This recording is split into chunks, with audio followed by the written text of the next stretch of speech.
Yo, what up, though? This your man, Ty Mopkins, Sneaker Bar Detroit.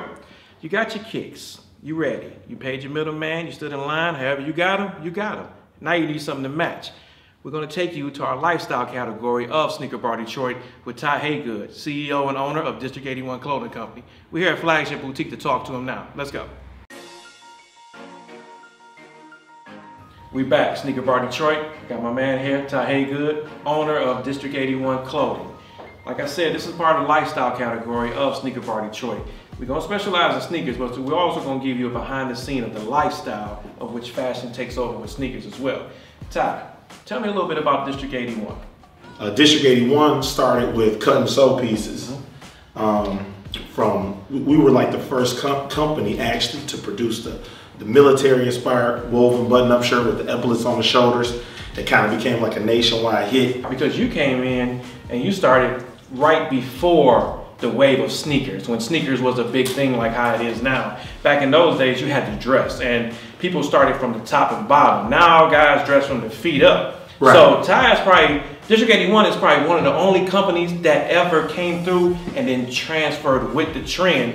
As we're gonna show some pieces here of sneakers with the t-shirts that complements the tees. So what triggered you to say, hey, I know the clothing thing, the collection thing is not working no more. It's more, the game is more item driven now. Right. And guys dress from the feet up now.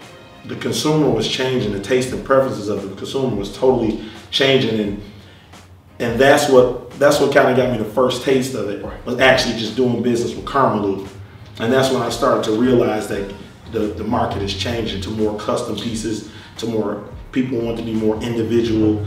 They didn't really want the just mass produced shirts that are sold at every mall all across the country. So that's when I realized where the market was going. Okay. Now guys are mixing up all the brands. So they're looking for special individual pieces to help tell the story of the sneakers, because we all know sneakers tell the story. So what we're gonna do now, we're gonna focus in on some key pieces, and we're gonna let Ty explain the inspiration behind the shirts he made for these shoes. Ty has laid down 6 different shirts here for 6 different shoes. So this first shoe we're gonna talk about is the one everybody's been going crazy over lately, and it's the Yeezy Foamposite. I wanted to do a shirt that, you know, went along with the Yeezy Foam, and I kind of wanted to put Kanye on it, like as an icon. But when I thought about it, I'm like, a lot of my customers wouldn't wear Kanye on their shirt just because Kanye wears skirts. And so I had the idea to say, wow, why not make a shirt that says real men don't wear skirts?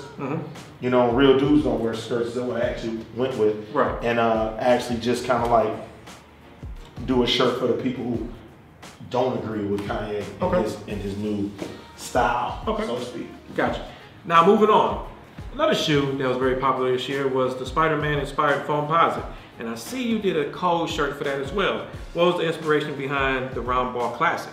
The first thing I thought about was like, I would love to have like Spider-Man, like a mascot or something, like dunking on somebody. Right. So I started researching like different dunks that I wanted to depict them in, the scene, to depict them in. And the one nasty dunk I thought about was DeAndre Jordan dunking on Brandon Knight. Okay. So I had Spider-Man dunking on his nemesis, Venom. Okay. Right, in the same pose as DeAndre Jordan over Brandon Knight. Now we all know that this was the year of the foam. So another foam that came out too was the gray, silver, camo with the vault. Now, I know last summer, fall, winter, you did a lot of vault because Nike did do a lot of vault. So explain the theory behind the Fastlane collection. The Fastlane collection was actually supposed to say Fast Cash. Fast Cash? Fast Cash, but I thought it was sending the wrong message. And I said, let me just switch everything to the fast lane. Okay. So the delivery just became called Life in the Fast Lane. Okay. And we just did the Volt colorway to tie back to Danny's shoe pretty much with Volt too. Really the foam and actually the Venom Green 10. So now we move to the other side of the table here, and we have New Balance that's featured here and for sale at Flagship Boutique in Detroit and here in Wayne. Explain to me why you chose New Balance to be the featured shoe here at Flagship. Well, actually, New Balance is the first sneaker company to actually give us a chance to carry their brand. Right. Sneakers are going more towards runner shoes instead of the basketball styles. So it's working out great for us right now. Explain the inspiration behind the Ashley Knuckles shirt. I was trying to come up with something to go with the Fire Red 5s. Okay, and I wanted to put Sonic on the shirt. Okay. Right? When I think of red, but I'm like, Sonic is blue, it really wouldn't work. So I actually called one of my friends. First call I made was actually a good customer of ours at Flagship Boutique, as well as a colleague of mine whose name is Dwight from AJ Photography. I gave him a call. I'm like, man, I'm thinking about doing this shirt, put Fire Red 5s, thinking about using Sonic, but Sonic is blue and not red. He's like, why don't you just use Knuckles? Okay. And I'm like, dang, you're right, Knuckles was red, so I used Knuckles. Then I wanted to come up with the verbiage. And I really couldn't think of verbiage I wanted to use. So I actually called another friend who actually is an artist, a hip hop artist here. He's one of the good friends of mine named Off Crip. Okay. And I told him about the concept. And he was like, man, you should put Had the Hustle Back to the Wall, Ashley Knuckles, the Jay-Z line. Okay. So actually, we put it all together. And it worked great. And it felt apart. Yeah, it was a hit. Okay, I see. Now moving on to this one here, which also is a shoe that's featured on sneakerbardetroit.com, is the Elite Edition New Balance 999.